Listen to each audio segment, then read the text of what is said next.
Good afternoon, everybody. Eddie Webb. We are here at the New Media Lab at Mesa Community College. And today we're going to have an amazing conversation with one of our newest kind of residential English faculty member, Dr. Paulette Stevenson, who I need to mention has been teaching adjunct here at ASU for the past 10 years, I understand. So we want to welcome you to the show. And you have been real interested in alternative assessment. Is that what your doctorate degree, is that what your work is around?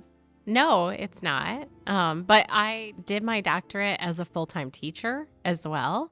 So my doctorate project was basically a conglomeration of the work I had been studying in my courses. I have a minor in women's studies with my PhD. And so my doctorate research is actually about how Title IX travels in transnational contexts rhetorically and what that means for branding and representation of women in sports. What does it mean? What does it mean? Well, it means, so for example, it means that this sort of empowerment narrative that like women can be empowered and they can play sports. And one of the things that does post Title IX is that travels, like go women, yes, but that travels into, there are these programs called Sport for Development contexts, and they travel into the global South, right? And NGOs come into the global South and they set up soccer programs for, women in Ghana or something, right? And it's really, it follows along the idea of like microloans and things like that is how we can help empower women in poverty in the global South or wherever to pick themselves up by the bootstraps. But it doesn't recognize the fact that like in certain contexts, these women don't even have the boots for the bootstraps. And that's a silly idiom, but it really is it ignores the fact that some of the challenges are systemic. And so these companies will go in. Nike, for example, did this in this campaign they put together called the Girl Effect, and they put it together and really talked about like child marriage and stuff like that, and tried to raise awareness in the global North. And so my project really looked at how these narratives kind of have fueled the way in which companies and policy go into women's sports, and they assume a global North context, a white Western context for women's sports, which we've seen it have devastating impacts on trans and intersex athletes. And we're dealing with some of that now in the United States as well, is that right now the right-wing narrative is that we're going to save women's sports by excluding trans women, right? And so that gets really complicated. And so some of my doctoral research has become really relevant these days. But I also was a practicing teacher. I taught 8 sections on going through most of my 8 sections of comp, going through my doctorate for 4 years. And so taking some of the social justice work that I did in my doctorate and then also marrying that to my practicing teacher stuff helped me start to think about, hey, are grades really doing justice to our students? And what are some alternative practices that we can look at? That's a lot. Okay. Well, what are some alternative assessments practices that we can look at? So I can tell you where I started. Is I started by failing, and I started in my last couple of semesters at ASU. I borrowed Asao Anui's grading contract. He is a scholar in rhetoric and composition, and part of the reason he came to grading contracts was because of he believes that writing assessment is racist because in a lot of ways it asks students to approximate how close they are to standard academic English, and that excludes students who don't come from communities that speak standard academic English. I'm a first generation college student. There are still many things about the academy, despite the fact that I have worked in higher ed since 2007, that really also elude me. I, as a first generation college student, was told in my master's program that I was a terrible writer and that I should quit graduate school, right? So, and I'm just a white woman, right? But I come from a poor community. It gets really complicated. And that's a Sawanui's thing. Is so he put together this grading contract. And the idea is that students start with a B. They start with a B when they come into class. And there's some finer points about, students can only miss a certain number of assignments, students can only be late for a certain number of assignments. But students, we talk about it here at the college as like a growth mindset. It's goal setting for students. So on the first day or the first week, they sign up for a contract. And the idea is that you don't put points on every single project. You tell them how close, you give them feedback on their work, right? And so students sign up for the contract, and it helps them with their anxiety. I don't know, a lot of my students, even more so now, their anxiety level is at about a 20 most days when they come into class. And the grading contract helps in some capacity because you're not putting 5 points for this discussion, 10 points for this discussion, and they're not trying to game it to get that 5 points. They're just trying to tutor this discussion because you're saying complete or incomplete, and you're giving them some feedback. Maybe in a discussion, it's literally just engaging with the student discussion, as opposed to being like a third reviewer feedback. I think you did a good discussion, and here's why you did a good discussion. It's like they're talking, like maybe they're talking about their topic, like, oh, I want to write about racial justice, and here's why, right? And they've get a couple of replies from other students, and you're another person. You're like, oh, I think that's a great topic, and here's why, and you might consider looking at this documentary. And that's the feedback you give them as an instructor. But you don't say, and now that's worth out 4 out of 5. And that student then, after, if you give them that 4 out of 5, sometimes they were like, well, wait, why is that other point? And then you get an email. Hey, how can I get that other point? And then you're just engaging in this meta conversation about grading that's kind of up here from the actual learning. Like you want the student to write a project, right? You want them to develop a topic. And that's really what my focus is getting them back to learning and getting them closer to that. Yeah, that's what you some of this stuff on one hand seems very obvious, and then on the other hand, it's really an uphill battle against institutional practice. But I had a professor at Chico State, Dr. Thea Wolf, who did this. She was doing contract projects way back then, but she was like, here's an A, and here are all the things you need to do. Here's a B, and here's all the things you need to do. Here's a C, and here's what you need to do. Here's a D, and if you want an F, go for it. So it was really up to the student. You were treated like an adult, and it wasn't task oriented. It was very meaningful work in language and film and stuff. But it was sort of up to you. Like she was like, I'm tired of playing this game of what grade you're going to get. You decide what grade you want and go for it, and I'll support you.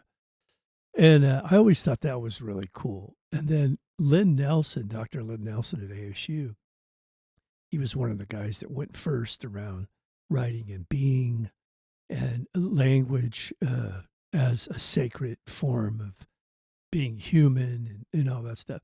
And he didn't use A, B, or C. He used symbols. And so between the two of them, they really shaped, that was what I knew was this alternative to.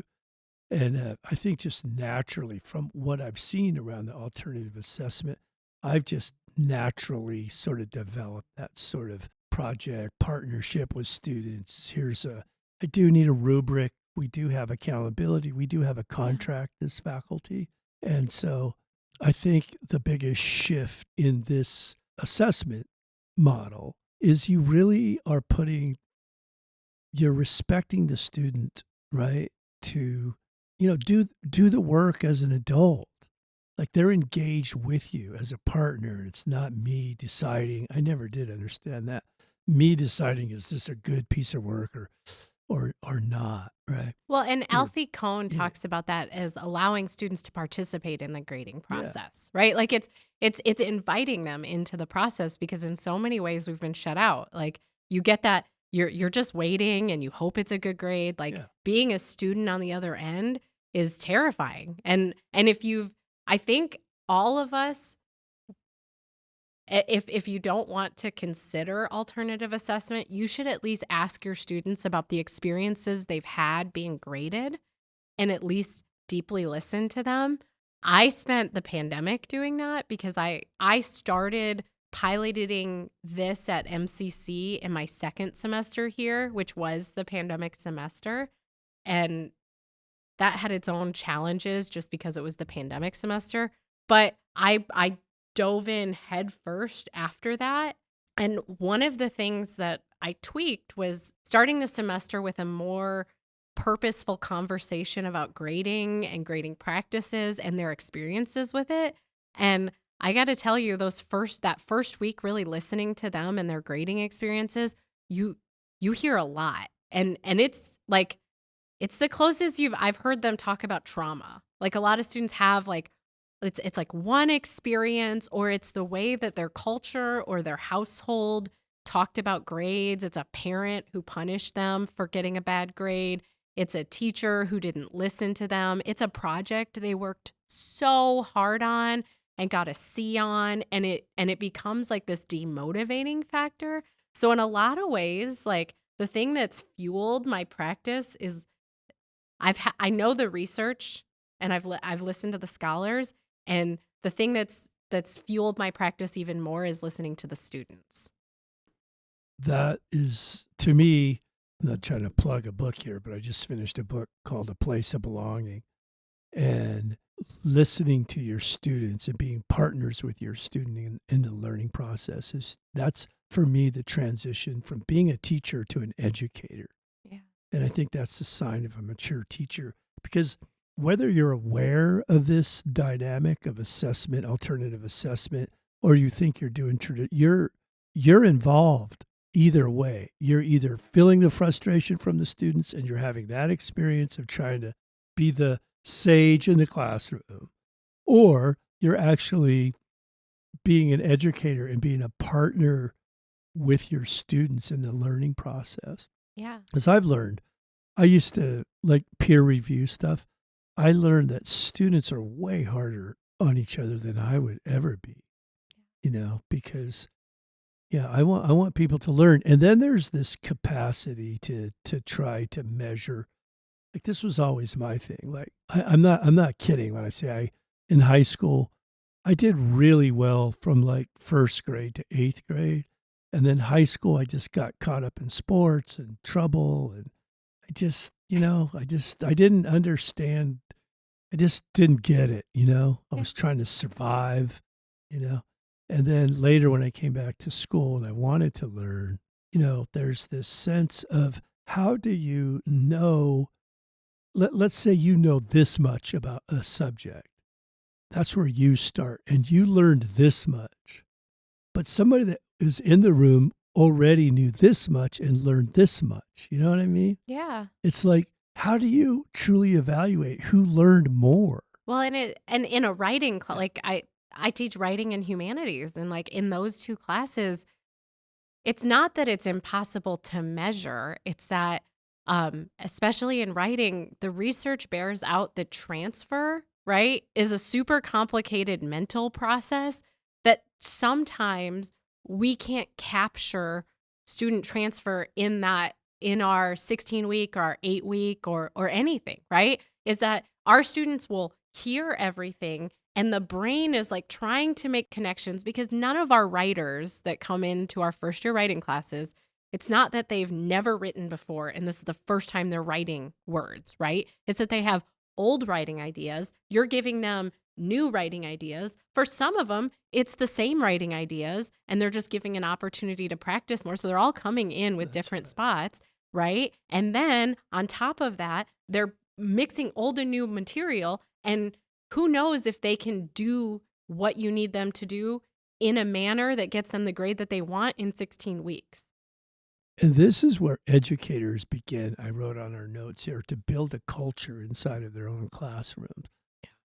And you need people to participate in that so that you can, move along these lines. And people have to be willing. And there is a competency factor.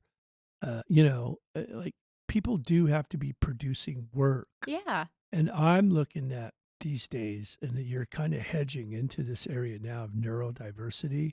Whether it's whatever those learning experiences are, and how does one I mean, wow, when I was teaching at the university, I was at ASU for a few years and then UC Davis. You would walk into a classroom and everyone in the classroom was well placed, right? You come to a community college, I've had a class where there's an 80-year-old Holocaust survivor sitting next to a 18-year-old first year basketball player next to a single mom, Yeah. like how can you teach all of these people the same? You can't. It's impossible. So you also have to develop. I think this sort of teaching too is not, I think it takes an experienced teacher because you're kind of walking a high wire because things can get out of control very quickly if you're not careful. And I think that you have to be a really seasoned teacher to expose yourself, the culture of the classroom and the students to this, to really make it work. Do you have experiences where, how long have you been doing this in the classroom, this sort of alternative assessment? I tried it at ASU in 2015, and I've always like kind of flirted with it, right? Whether it be, oh my gosh, I'm not grading down discussion boards because except for people who like completely didn't do the work because it's a discussion. Like I don't want to stifle it, right? What's the difference between a 9 and a 10? And how am I going to completely justify like you got a 9 discussion and you got a 10 to a student, right? Like to me that was always weird. Yeah. Except for like, okay, you didn't do it, or like, hey, the requirements were that you like did 4 replies and you did 0. So like, okay, that's like a clear line, but then there aren't clear lines, right?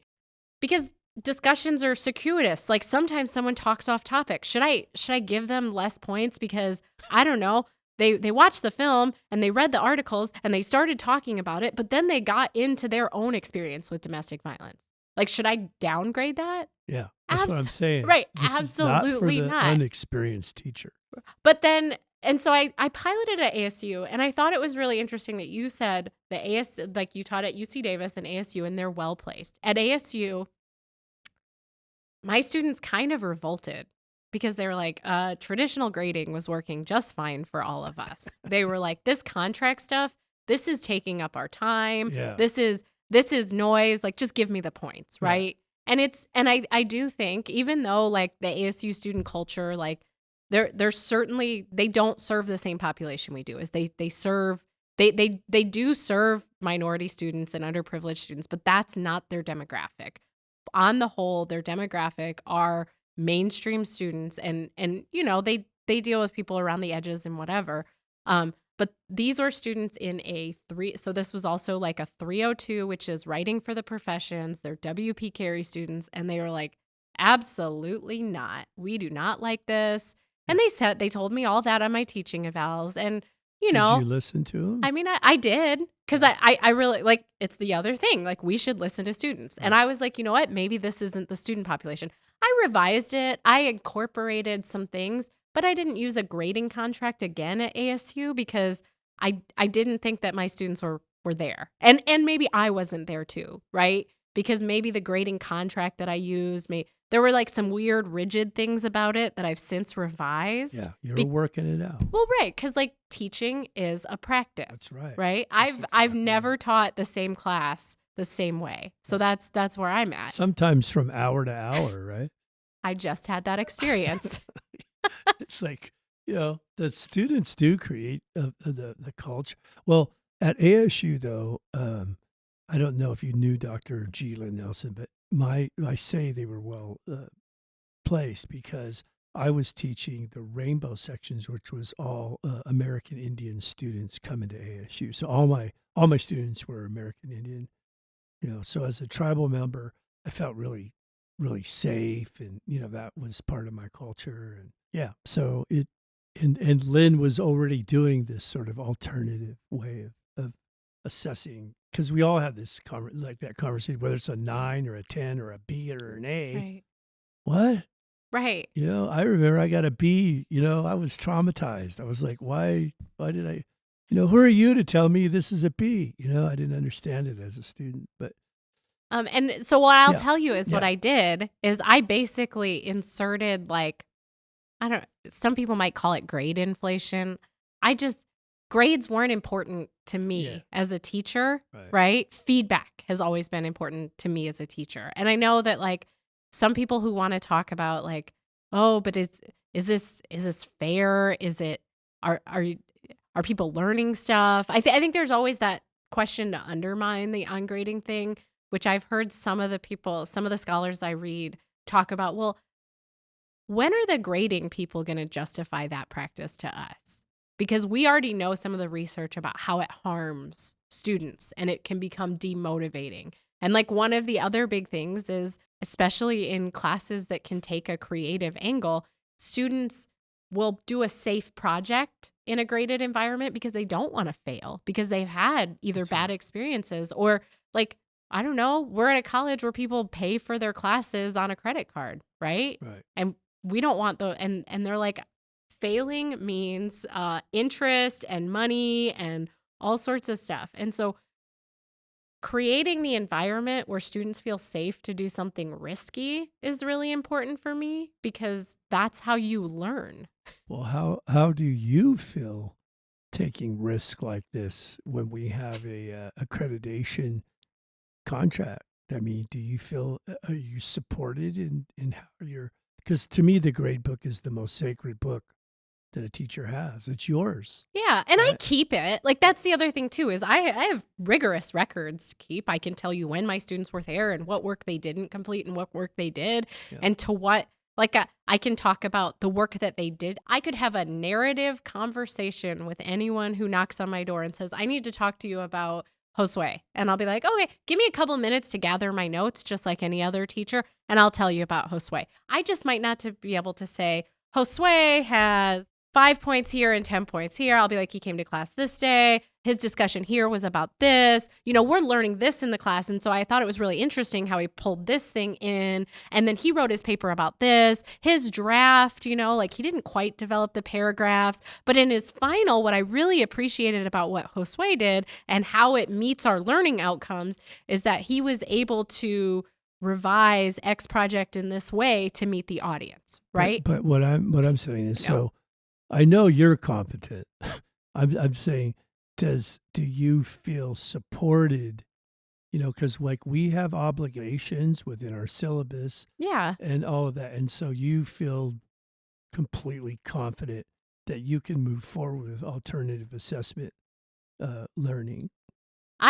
So I felt like I was walking a tightrope in the bit, again, we're all teaching online. Yeah. Paulette starts this Maricopa Learning Institute Research Fellowship project, and she wants to explore and do classroom research on grading contracts. There's always in the back of your head, I am still probationary faculty. I feel very supported by our department chair. But beyond that, we had a new dean.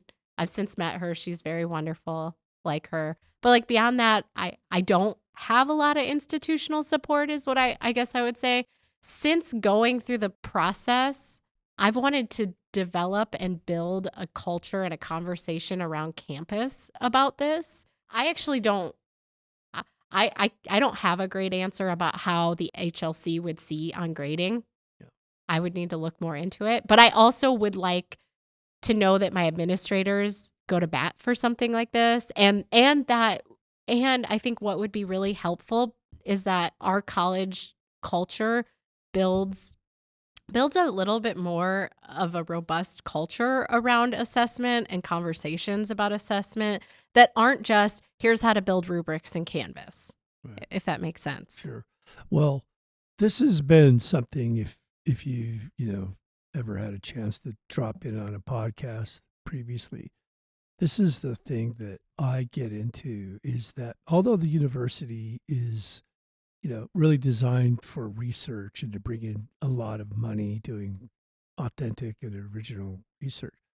The thing at the community college is one of our main products is inventing new ways of teaching, So I hope that you have all the support in the world because what you're doing, even though a lot of people are doing this everywhere, I don't see this as something new. It's been around a minute. It Yeah. wasn't in this gentleman's book or whatever, but the idea that you are trying to create a culture around theories and practices of teaching, that's what we do at the community college, Right. right? That's the difference. I mean, I guess it's research in a way, but it's really focused on teaching, right?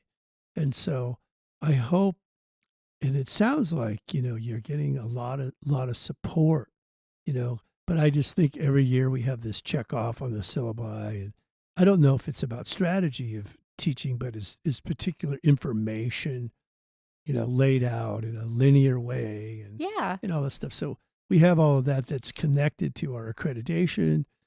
And I don't know why there would be any conflict between, what you're doing and those kinds of agreements.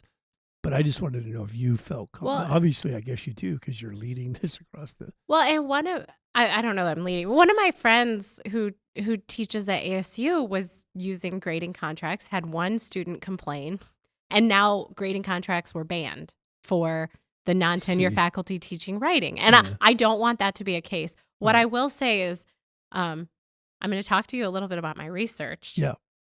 And then I'm going to move into talking about how I think what I've found is actually community colleges should be the driver of doing alternative assessment, finding new models, and researching that with our students and using them. So my research, and the sample size is small, but it was over my 4 classes over a year. And I got some course release to do it and do the research. And basically, I sent out a survey to students, and I already knew the answers because I also do a lot of reflections with students. So I already knew the answers to the survey. Basically, we had super high correlation between students. First of all, they all liked it. Not all of them, but a majority of students liked the alternative assessment.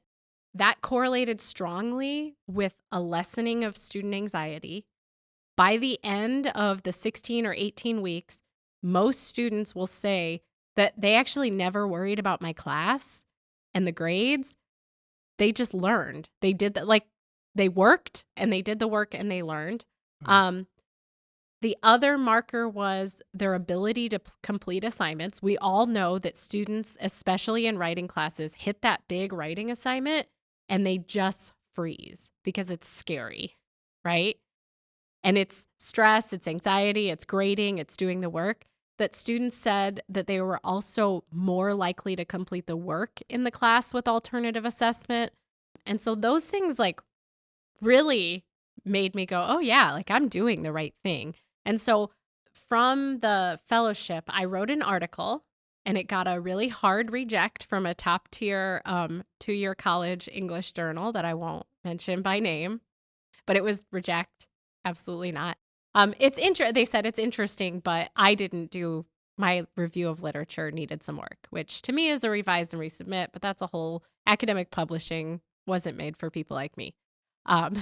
But what I will say is one of the arguments that I made is that a lot of our models for alternative assessment come from tenured teachers at 4-year institutions. Asao Inui, Peter Elbow, and those are the people in writing. There's other models in other places. I think that the larger argument is that through our Center for Teaching and Learning at the community colleges, this should be a practice that comes bottom up. That our community colleges are the drivers of innovation in teaching, and we should be looking like, especially with all of the Maricopa community colleges having like pretty strong DEI initiatives, we should be thinking, hey, how can we at least get some form of alternative assessment or an awareness of assessment as a negative experience to student, and an awareness of this at the level of the community college. And we should be the drivers of innovation. Like, we should be publishing books and articles and leading the scholarly debate on alternative assessment, because all of the outcomes that the researchers talk about having on minority students and first generation students and students who college and school isn't their first priority, or it isn't something that they were trained to do since they were young, or they come from public schools that were underfunding, all of those things, that's our student population. I couldn't agree more. I couldn't agree more. Give her a prize or something. Do we have any prizes? Okay, a lanyard. We'll give you a lanyard here in a little a bit. Coffee cup. And a free pin. Temporary tattoo. Yeah, no, I think it's great. So I actually really want to. Right now, our colleges are facing like a funding thing, right? They say. So they say, right? Low enrollment. They always say that. What I've found since I've started doing these practices is all of my colleagues and people I know and don't know who know that I'm doing this, they have like, hey, I'm interested in that. And I think it's a big lift to ask someone to like retool their syllabus without any support to do this, right? You talked about how it walks a tightrope. So I want to district-wide, college-wide, want to put on like a summer on-grading institute where like a group of us for a week really kind of spend the time to question assessment, think about it, and build better practices and get those people paid to do it. Unfortunately, everyone says we don't have any money, and maybe I'm too new to talk to the right people. I won't stop trying, though. Yeah, don't stop trying. Well, maybe we're going to have a meeting here in about 20 minutes about a faculty boot camp. Maybe we can incorporate some of what you're doing inside of that. Yeah. Yeah, I think what you're doing is phenomenal. Keep doing it. You know, I remember as an undergraduate student, I was taking a history class, and I just couldn't take it. I was a reentry student, you know, I was older, and I just couldn't stand the version of American history that I was paying to learn. So I told the guy, man, this is nonsense about America, what you're saying. He's like, yeah, well, if you don't like it, write your own book. So I did. And the state of California picked it up. It's called Generations Our People Say. And I told the story of America through indigenous stories. And I think this is the kind of thing sometimes you just have to do when you're going first, you know, create the work. And you don't need, I'm totally with you on the publishing thing. That's how the New Media Lab started our own publishing journal. Yeah. Why you don't publish it? We'll publish it for you. Right. You know, send it over. I'll publish it tomorrow. The reject was like, you didn't cite the right people. And I get that. But it was like a level of gatekeeping. Like, it's a journal for people who teach at 2-year colleges. We all have heavy teaching loads. It could be like, hey, can you look at these 5 things? And then we'd like to see it again. And it wasn't, you know? It's a weird thing with our field. And I just think what I would like to do is build the infrastructure for like our 2-year college to become the voice of alternative assessment. And then we're at conferences and all of a sudden, like, I don't know, one of us are the featured speaker at C's. And we're like, yeah, we're 2-year colleges and we're scrappy and we're doing the work that you all are saying you're doing. So I went to was it the 4 C's? Yeah. I went one time and I would never, ever, ever go back. Yeah. So we just started our own culture. Yeah. Started NIEA and American Indian Congress, and I don't need that. Anyway, we're kind of getting off. That's fine. No, that's there. fine. But how can people get a hold of you for, like, if a faculty wanted to? I would be more than happy as the New Media Lab to host an afternoon with you. And get some faculty together as a part of our boot camp. If you're willing to show up I would love to and do that. How can people get a hold of you to learn more about this? I mean, you can email me, paulette.stevenson@mesacc.edu. This is exciting stuff. And we've barely scratched the surface. So Sure. I would love to show models and talk to people and learn from other people who are doing something similar and build new models. Right. So. Yeah, and it'd be nice to have some students or former students involved to see, what that looks like. Yeah. Anyway, we want to thank you for coming by and creating all of this positive and amazing energy around teaching and learning. I think it is just phenomenal. And if there's anything we can do over here to support you, please let us know. So we always give our guests the final word. What would you like to say to our Mesa community? I would like to say that, if you're thinking about getting or ditching grades, do do it. And find a model, get a hold of me, find a model that you like, or even just not relying so much on grades or not grading so harshly, or at least develop a new mindset. Embrace learning.